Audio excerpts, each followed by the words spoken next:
राधे राधे, जय श्री कृष्णा। आज मैं आपको दुर्गा कवच या जिसे हम देवी कवच कहते हैं वो सुनाने जा रही हूँ। माँ दुर्गा के इस कवच से संपूर्ण कामनाओं की सिद्धि होती है और विजय प्राप्त होती है। दुर्गा कवच के पाठ को सुनने या पढ़ने से माँ दुर्गा का आशीर्वाद मिलता है। मनुष्य जिस चीज़ की इच्छा करता है माँ दुर्गा उसे आशीर्वाद रूप में प्रदान करती हैं। दुर्गा कवच या देवी कवच को सुनने और पढ़ने से मनुष्य निर्भय हो जाता है। कहा जाता है कि दुर्गा कवच देवताओं के लिए भी अति दुर्लभ है। मनुष्य अगर प्रतिदिन दुर्गा कवच या देवी कवच को पढ़ता या सुनता है तो उसे निश्चय ही देवी कला की प्राप्ति होती है। उसे माँ दुर्गा का आशीर्वाद मिलता है, यश, बल और सुख समृद्धि की प्राप्ति होती है। जिस प्रकार मनुष्य के लिए उसके वस्त्र उसके कवच का कार्य करता है, ठीक उसी प्रकार दुर्गा कवच या देवी कवच मनुष्य के लिए एक कवच का कार्य करता है। यह उसको सब दुविधाओं परेशानियों से बचाता है, नकारात्मक ऊर्जा खत्म करता है और सकारात्मक ऊर्जा का प्रभाव हमेशा बना रहता है। बुरे से बुरे हालात में भी यह दुर्गा कवच देवी कवच मनुष्य के लिए एक ढाल के रूप में खड़ा रहता है और हमेशा मनुष्य की रक्षा करता है। इसलिए नवरात्रि में दुर्गा कवच या देवी कवच को जरूर सुनना और पढ़ना चाहिए। भगवती के देवी कवच का जाप करने से और सुनने से मनुष्य सभी रोगों से मुक्त हो जाता है। मार्कंडेय पुराण में देवी कवच का एक अध्याय आता है। मनुष्य का शरीर निरोगी रहता है। जितने भी सुख सुविधा के साधन हैं वो मनुष्य को माँ दुर्गा के इस कवच देवी कवच और दुर्गा कवच को सुनने से प्राप्त हो जाते हैं। तो आइए अब हम माँ दुर्गा कवच या देवी कवच को मैं आज आपको सुनाने जा रही हूँ।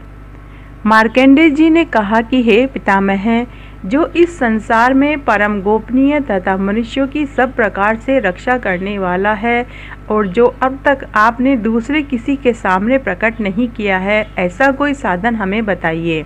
हे ब्राह्मण, ऐसा साधन तो एक देवी का कवच है जो गोपनीय से भी परम गोपनीय, पवित्र तथा संपूर्ण प्राणियों का उपकार करने वाला है।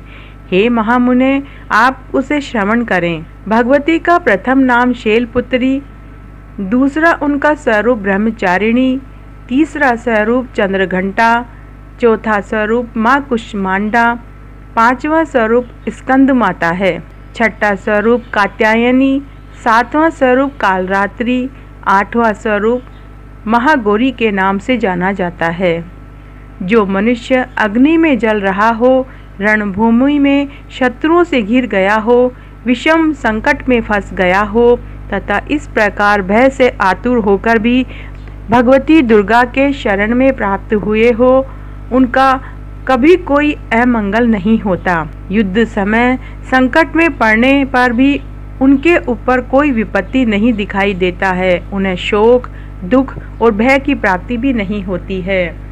जिन्होंने भक्ति पूर्वक देवी का स्मरण किया है उनका निश्चय ही अभ्युदय होता है। जो तुम्हारा चिंतन करता है उनकी तुम निसंदेह रक्षा करती हो।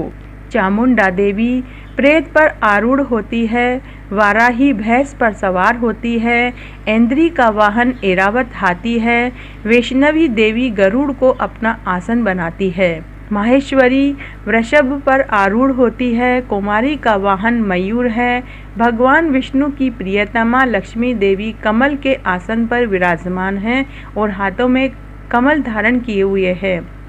वृषभ पर आरूढ़ ईश्वरी देवी ने श्वेत रूप धारण कर रखा है। ब्राह्मी देवी हंस पर बैठी हुई है और सब प्रकार के आभूषणों से विभूषित है। इस प्रकार ये सभी माताएं सब प्रकार के योग शक्तियों से संपन्न हैं। इनके अलावा और भी बहुत सी देवियां हैं जो अनेक प्रकार के आभूषणों की शोभा से युक्त तथा नाना प्रकार के रत्नों से सुशोभित है। ये संपूर्ण देवियां क्रोध में भरी हुई हैं और भक्तों की रक्षा के लिए रथ पर बैठी दिखाई देती हैं। ये शंख, चक्र, गदा, शक्ति, हल और मूसल, खेटक, तोमर, परशु, पाश, कुंत और त्रिशूल एवं उत्तम शांख धनुष आदि अस्त्र शस्त्र अपने हाथ में धारण करती है। दैत्यों के शरीर का नाश करना, भक्तों को अभय दान देना और देवताओं का कल्याण करना, यही उनके अस्त्र शस्त्र का उद्देश्य है। महान रौद्र रूप, अत्यंत घोर पराक्रम, महान बल और महान उत्साह वाली देवी, तुम महान भय का नाश करने वाली हो, तुम्हें नमस्कार है।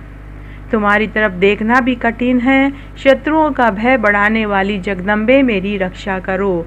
पूर्व दिशा में ऐन्द्री मेरी रक्षा करे, अग्नि कोण में अग्निशक्ति, दक्षिण दिशा में वाराही तथा नैऋत्य कोण में खड्गधारिणी मेरी रक्षा करें। पश्चिम दिशा में वारुणी और वायव्य कोण में मृग पर सवारी करने वाली देवी मेरी रक्षा करें।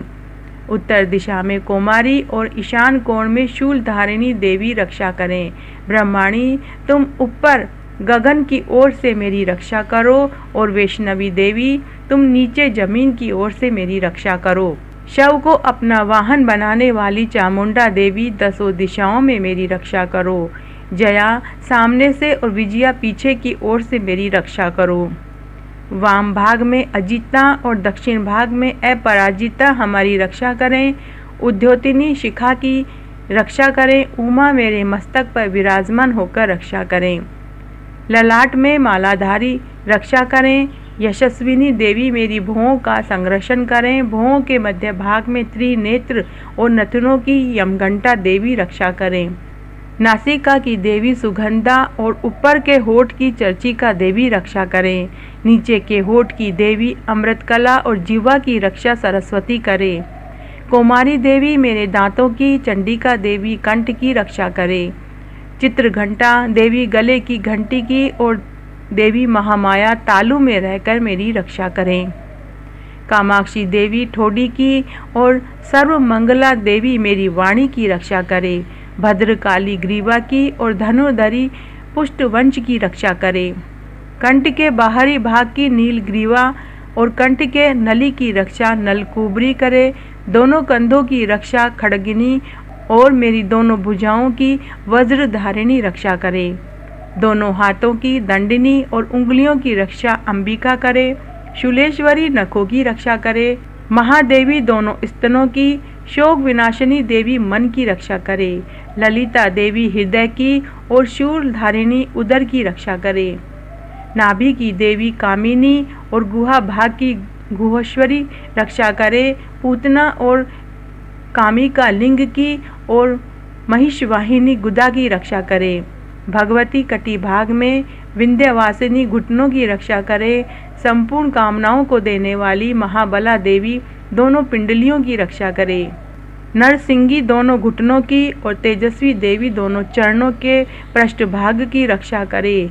श्री देवी पैरों की उंगलियों की और तलवासिनी पैरों के तलुओं की रक्षा करे। अपने डाढ़ों के कारण भयंकर दिखाई देने वाली दृष्टा कराली देवी नखों की, उर्दू केशुनी देवी केशों की रक्षा करे। रोम वालियों के छिद्रों के देवी कोबेरी तथा त्वचा की वागेश्वरी देवी रक्षा करे। पार्वती देवी रक्त, मजा, वसा, मांस, हड्डी और मेद की रक्षा करे। आंतों की कालरात्रि और पित्त की मुकुटेश्वरी रक्षा करे। मूलधार आदि कमल कोशों में पद्मावती देवी और कफ में चूड़ामणि देवी स्थित होकर रक्षा करे। नख के तेज की देवी ज्वालामुखी रक्षा करे। जिसका किसी भी अस्त्र से भेदन नहीं हो सकता, वह अभेदा देवी शरीर की समस्त संधियों में रहकर रक्षा करे। हे ब्राह्मणी, आप मेरे वीर्य की रक्षा करें। छत्रेश्वरी देवी छाया की तथा धर्मचारिणी देवी मेरे अहंकार, मन और बुद्धि की रक्षा करे। हाथ में वज्र धारण करने वाली वज्रहस्ता देवी मेरे प्राण, अपान, ध्यान, उदान, समान वायु की रक्षा करे। कल्याण से शोभित होने वाली भगवती कल्याण शोभना मेरे प्राण की रक्षा करे। रस, रूप, गंध, शब्द और स्पर्श, इन विषयों का अनुभव करते समय माँ योगिनी देवी रक्षा करे तथा सत्वगुण, रजोगुण, तमोगुण की रक्षा सदा नारायणी देवी करे। वाराही आयु की रक्षा करे। वैष्णवी धर्म की रक्षा करे। चक्रिणी देवी मेरे यश, कीर्ति, लक्ष्मी, धन और विद्या की रक्षा करे। इंद्राणी आप मेरे गोत्र की रक्षा करें। चंडिके तुम मेरे पशुओं की रक्षा करो। महालक्ष्मी मेरे पुत्रों की रक्षा करो और भैरवी पत्नी की रक्षा करे। मेरे पथ के सुपथा तथा मार्ग की क्षेमकरी रक्षा करे। राजा के दरबार में महालक्ष्मी रक्षा करे तथा सब ओर से व्याप्त रहने वाली विजया देवी संपूर्ण अभयों से रक्षा करे। हे देवी, जो स्नान कवच में नहीं कहा गया है, रक्षा से रहित वह सब तुम्हारे द्वारा सुरक्षित हो, क्योंकि तुम विजयशालिनी और पाप नाशिनी हो। यदि अपने शरीर का भला चाहे तो मनुष्य बिना कवच के कहीं एक पग भी न जाए। कवच का पाठ करके ही यात्रा करे। कवच के द्वारा सब ओर से सुरक्षित मनुष्य जहाँ जहाँ भी जाता है वहाँ वहाँ उसे धन लाभ होता है तथा संपूर्ण कामनाओं की सिद्धि करने वाली विजय की प्राप्ति होती है। वह जिस जिस अभिष्ट वस्तु का चिंतन करता है उसको निश्चय ही प्राप्त कर लेता है। वह पुरुष इस पृथ्वी पर तुलना रहित महान ऐश्वर्य का भागी होता है। कवच से सुरक्षित मनुष्य निर्भय हो जाता है। युद्ध में उसकी पराजय नहीं होती तथा वह तीनों लोकों में पूजनीय होता है। देवी का यह कवच देवताओं के लिए भी दुर्लभ है। जो प्रतिदिन नियम पूर्वक तीनों संध्याओं के समय श्रद्धा के साथ इसका पाठ करता है उसे देवी कला प्राप्त होती है तथा वह तीनों लोकों में कहीं भी पराजित नहीं होता। इतना ही नहीं, वह अमृत्यु रहित हो 100 से अधिक वर्षों तक जीवित रहता है। मकरी, चेचक और कोढ़ आदि उसके संपूर्ण व्याधियां नष्ट हो जाती है। कनेर, भांग, अफीम, धतूरे आदि का स्थावर विष, सांप, बिच्छू आदि के काटने से चढ़ा हुआ जड़गम विष, हहीफेन और तेल के संयोग आदि से बनने वाला कृत्रिम विष, ये सभी प्रकार के विष दूर हो जाते हैं। उनका कोई असर नहीं होता। पर पृथ्वी पर मरण मोहन आदि जितने अभिचारिक प्रयोग होते हैं तथा इस प्रकार के मंत्र यंत्र होते हैं, वे सब इस कवच को हृदय में धारण कर लेने पर मनुष्य को देखते ही नष्ट हो जाते हैं। यही नहीं, पृथ्वी पर विचरने वाले ग्राम देवता, आकाशचारी देव, विशेष जल के संबंध में प्रकट होने वाले गण, उपदेश मात्र से सिद्ध होने वाले निम्न कोटि के देवता, अपने जन्म के साथ प्रकट होने वाले देवता, कुल देवता, माला, डाकिनी, शाकिनी, अंतरिक्ष में विचरण करने वाले अत्यंत बलवती भयानक डकनियाँ, ग्रह, भूत, पिशाच, यक्ष, गंधर्व, राक्षस, ब्रह्म राक्षस, बेताल, कुष्मांड और भैरव आदि अनिष्टकारिक देवता भी हृदय में कवच धारण किए रहने पर उस मनुष्य को देखते ही भाग जाते हैं। कवचधारी पुरुष को राजा से सम्मान की प्राप्ति होती है। यह कवच मनुष्य के तेज में वृद्धि करने वाला उत्तम साधन है। कवच का पाठ करने वाले मनुष्य को अपनी कीर्ति से विभूषित भूतल पर अपने सुयश के साथ तथा वृद्धि प्राप्ति होती है। पहले कवच का पाठ करे, उसके बाद सप्तशती चंडी का पाठ करता है। उसकी जब तक वन पर्वत काननों सहित यह पृथ्वी टिकी रहती है तब तक यहाँ पुत्र पौत्र आदि संतान की परंपरा बनी रहती है। देह का अंत होने पर वह मनुष्य भगवती महामाया के प्रसाद से नित्य परमपद को प्राप्त होता है, जो देवताओं के लिए भी दुर्लभ है। यह सुंदर दिव्य रूप धारण करता है और कल्याण शिव के साथ आनंद का भागी होता है। तो आज मैंने आपको दुर्गा कवच, देवी कवच का भावार्थ हिंदी में सुनाया है। नवरात्रि पर इसे एक बार जरूर सुने, आपकी सभी मनोकामनाएं पूरी होंगी। अगर आपको ये पसंद आए तो अपने दोस्तों और रिश्तेदारों में ज़्यादा से ज़्यादा शेयर करके पुण्य कमाएं। धन्यवाद।